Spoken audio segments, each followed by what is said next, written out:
안녕하세요. 이주연 전력 분석가입니다. 지난 작전판에서 6라운드를 모두 이기고 싶다고 말씀을 드렸었는데요. 말 그대로 라운드 전승을 하고 6라운드 작전판을 시작할 수 있어서 기분이 매우 좋습니다.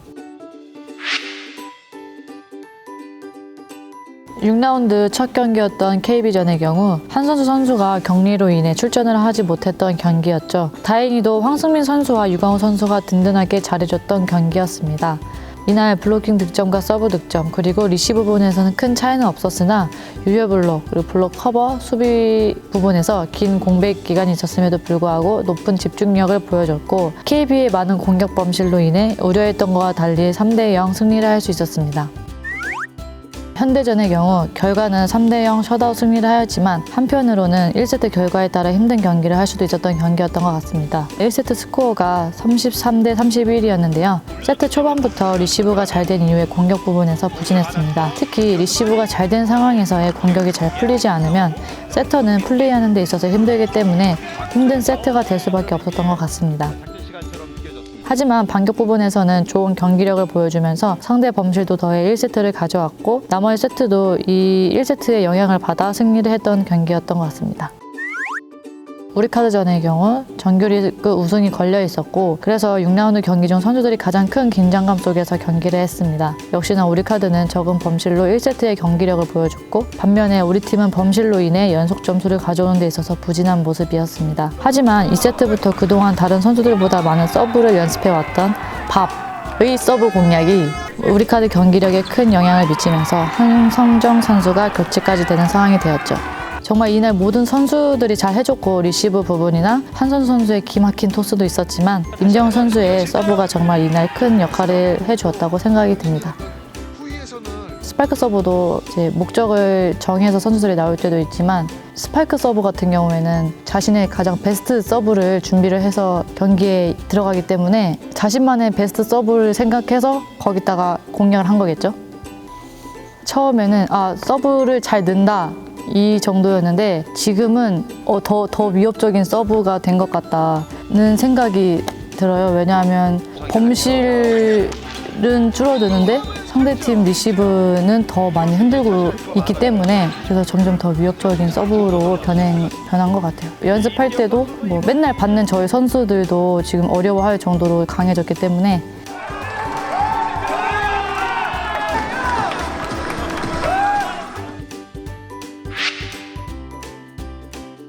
먼저 6라운드 경기였던 KB전의 경우 김정우 선수가 케이타 선수보다 높은 공격 효율을 보여주고 있는 선수이기 때문에 파이프 공격 등 김정우 선수를 저지하기 위한 서브 공략이 잘 통했던 것 같습니다. 전략 부분에서 말씀드릴 수 있는 부분이 있다면 똑같은 리시브 범실을 하지 않기 위해 경기 전 상대 서브 공략에 대해 더 철저히 대비를 했고 경기 중 생기는 변화에 대해 잘 대응을 함으로써 가장 기본적이고 중요한 부분인 리시브 부분에서 4인 체제를 포함해 잘 대비를 했다고 생각이 듭니다.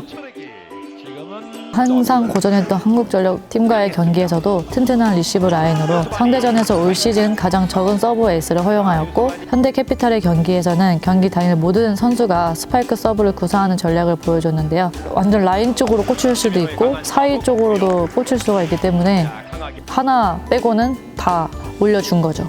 그러므로 6라운드는 리시브로 인해 경기를 어렵게 가져갔던 경기는 거의 없었다고 생각이 드네요. 비하인드? 챔프전이 남아있고 바로 OK전이 남아있었기 때문에 다음날 이제 볼 운동이 그냥 가볍게 축구 게임으로 변경된 스케줄? 회식도 못해서 챔프전 우승을 해서 가족들끼리 2배로 즐기면 좋겠네요. 좋은 것만 기억하고 싶어서 그런지 외국인 선수의 교체가 있었고 그냥 선수들의 조금 부상들도 있었고 2주 동안의 공백도 가졌었고 그래서 리그도 좀 길어졌고 이런 부분에 대해서는 좀 배드라고 말할 수 있는데 정규리그 동안 가장 좋았던 건 아무래도 마지막 6라운드였던 것 같아요. 6라운드의 경기에 따라서 저희 정규리그 우승의 확정이 좌지우지가 되는 상황이었는데 아무래도 한 경기만 져도 우리카드가 계속 연승하고 있는 상황이었기 때문에 그 6라운드 한 경기 한 경기 그 고비를 넘을 때마다 그 순간이 되게 좋았던 것 같아요.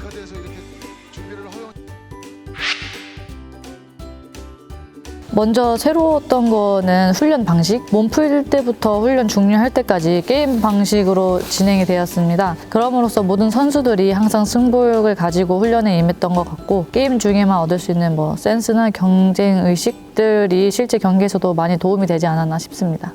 근데 저는 딱 한 선수를 뽑기보다는 예를 들어서 6대6 게임을 해도 심판을 채 코치님이 하시는데 하나라도 억울한 상황이 오면 따져들거든요. 지석이는 따지려고 여기 위에까지 같이 올라갔었거든요. 선수들이 아직 모르는데. 채 코치님 주머니에 그래서 요즘 그 옐로우 카드랑 레드 카드가 있어요. 언제 끝낼지 몰라요. 트라이아웃 체제가 생긴 이후 시즌 중반 외국인 선수 교체는 올 시즌이 처음이었는데요. 아무래도 외국인 선수의 교체는 팀 분위기 변화에 영향을 끼치기도 하고 선수들과 호흡을 다시 맞추는 데 있어서 시간이 걸리기도 하여 걱정되는 부분이 있을 수밖에 없습니다. 팀에 온 지 별로 안 됐을 때는 공격할 때 타이밍이나 이런 게 세터랑 맞을 때도 있고 안 맞을 때도 있고 이런 게 많았는데 6라운드에서는 이제 아무래도 경기를 뛰었던 수가 많아지면서 세터와의 호흡적인 부분에서 가장 좋아졌다고 생각이 듭니다. 이제 외국인 선수 공백을 한동안 채워줬잖아요. 그 채워줄 때 정말 코트 안에서 공격적인 부분을 진짜 잘 해줬는데 원포인트 서브로만 들어갔을 때만큼 서브가 저는 그렇게 파괴력이지 않았던 걸로 저는 기억을 하는데 지금은 서브도 이제 후반 라운드에 와서는 앞에 라운드에 비해 정말 강한 서브를 넣어주고 있고 공격도 체인지 해가지고 들어왔을 때 정말 잘 해주고 있고 꼽기가 힘들지만 한 명? 은열이? 그러니까 모든 지금 코트 안에 있는 선수가 다 큰 기복 없이 꾸준히 잘 해줬지만 동혁이도 근데 동혁이랑 은열이 어린 선수잖아요. 그 둘 선수는 그 노련한 형들이랑 다를 거 없이 계속 꾸준히 올 시즌을 맞춰줘서 계속 플레이오프에서 올라온 팀이 챔프전 우승컵을 들면서 통합 우승이 13, 14 시즌 삼성팀 이후로 없었는데요. 아무래도 경기를 계속 뛰면서 올라오는 팀과 물론 체육관에서 훈련은 하지만 경기력이 조금 떨어진 상태에서 챔프전을 맞는 정규리그 1위 팀이 경기를 하게 되면 경기력이나 멘탈적인 부분에서 영향이 있지 않을까 생각이 듭니다. 우리 팀 선수들은 통합 우승의 기회를 놓쳤던 경험이 있고 그 당시 출전을 했던 선수들 대부분이 다시 기회를 잡았기 때문에 가슴속에 이게 다 품고서 지금 훈련에 임하고 있는 것 같아요. 그러므로 챔프전 관전 포인트는 플레이오프에서 올라오는 팀과의 경기에서 높은 집중력을 가지고 6라운드에서 보여줬던 경기력을 잃지 않고 경쟁하는 것, 2단 연결 부분이나 서브 전략 부분을 관전 포인트로 말씀드리고 싶습니다. 올해는 우리 팀이 통합 우승이라는 기록을 오랜만에 세웠으면 좋겠습니다. 일 냈으면 좋겠습니다. 팬분들께 그동안 제 전보스 작전판이 배구 또는 대한항공 전보스에 대해서 이해를 하시는데 도움이 되셨을 거라 생각이 듭니다. 작전판 나올 때마다 응원해주신 분들 그리고 잘 보셨다고 해주신 팬분들께 감사드립니다. 제가 앞서 말씀드린 챔프전 관전 포인트를 기억해 주시고 별 하나를 더 달 수 있게 응원 부탁드리겠습니다. 감사합니다.